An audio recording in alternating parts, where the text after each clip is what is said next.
सरकार है पिछले 10 साल से जिस तरीके से काम होने चाहिए कोई काम में हुआ नहीं है। नमस्कार दोस्तों, मैं विजेंद्र कुमार और आप देख रहे हैं बी न्यूज़ हरियाणा। हमारे साथ अनिल पवार है, काफ़ी कर्मठ और जुझारू नेता हैं, कांग्रेस से जुड़े हैं और लगातार मजदूरों की भी आवाज़ ये उठाते रहते हैं और पटौदी से टिकट की दावेदारी कर रहे हैं।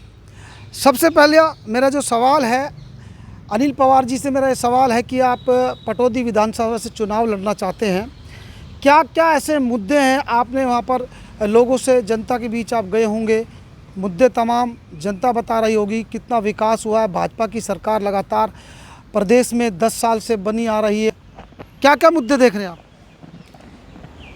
जो ये सरकार है पिछले 10 साल से जिस तरीके से काम होने चाहिए कोई काम में हुआ नहीं है। आज बेरोज़गारी चरम पर है, महंगाई चरम पर है और आप हल्की सी बारिश में ये हालात आप देखते होंगे। पटौदी में जाकर देखिए, कोई रास्ता ऐसा नहीं है जहाँ पे हम आराम से निकल जाएं। टूटे हुए रोड है, हालात इतनी खस्ता हो गई है, कोई सुनने वाला नहीं है, भ्रष्टाचार चरम पर है। इन सारी चीज़ों को लेकर ये आज पटौदी बड़ा दुखी है और हमने ये सबसे बातचीत करके ये निर्णय लिया कि हमने पटौदी के जो विधानसभा चुनाव में जाना चाहिए।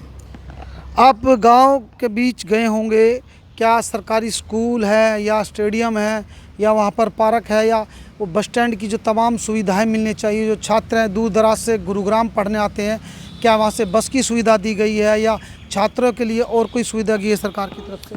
इस तरीके की कोई सुविधा नहीं है, ना पटौदी में है और पटौदी मानेसर है, भोड़ा कला है, इनमें ऐसी कोई भी व्यवस्था नहीं है। ना तो स्कूलों में कोई बड़े ग्राउंड है, बारिश में वहाँ भी पानी भर जाता है, छत से पानी टपकता है और बच्चों का जो स्कूल में जो टीचर होने चाहिए टीचर भी पूरे नहीं हैं।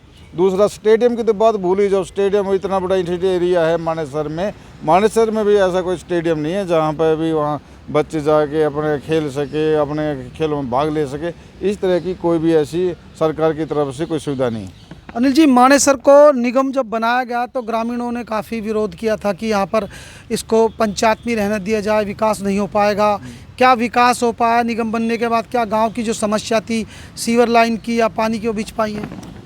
जो उन लोगों ने जो मांग उठाई थी बिल्कुल उनकी जायज़ मांग थी और आज वही हालात है जो उनको आदेशा था कि अगर ये निगम बनने के बाद जिस तरीके के पहले थोड़े घने काम हो जाएगा तो वो भी नहीं हो गए। तो नगर निगम के बनने के बाद तो एक काम भी वहाँ पर नहीं हुआ है। और क्या किन मुद्दों को लेकर चल रहे हैं? पार्टी की जो नीतियां हैं आपकी, किस तरह से जनता के बीच जा रहे हैं, क्या जनता को समझा रहे हैं? आज पार्टी की नीतियाँ बिल्कुल ये है कि जो बेरोज़गारी जो है उस बेरोज़गारी ख़त्म करना है, महंगाई को कम करना है, बुढ़ापा पेंशन जो है उसको बढ़ाना है और जो सबसे बड़ी जो भ्रष्टाचार की जो चीज़ें हैं उनको ख़त्म करना है। रोड बनवाने हैं, स्कूलों को अच्छी तरह से उनका काम करवाना, जिससे बच्चों को वहाँ अच्छे पढ़ाई लिखे, टीचरों की जो कमी है उसको पूरा करना है। यार, जो आज पिछले बीजेपी सरकार कहती थी कि हम 2 करोड़ रोज़गार देंगे, वो एक भी बंदा उन्होंने लगाया वो बताए तो वो जो खाली रिक्त स्थान पड़े हैं उनको भरवाने का काम भी ये सरकार करेगी। अनिल जी, आपके विधानसभा से, क्योंकि रिजर्व सीट है, कई दावेदार हैं कांग्रेस के, वो भी टिकट, सुधीर चौधरी है, मुकेश कुमारी है और भी 1-2 दावेदार है। कैसे देखते हैं आपकी जो दावेदारी है उसको, कैसे प्रबल मानते हैं आप?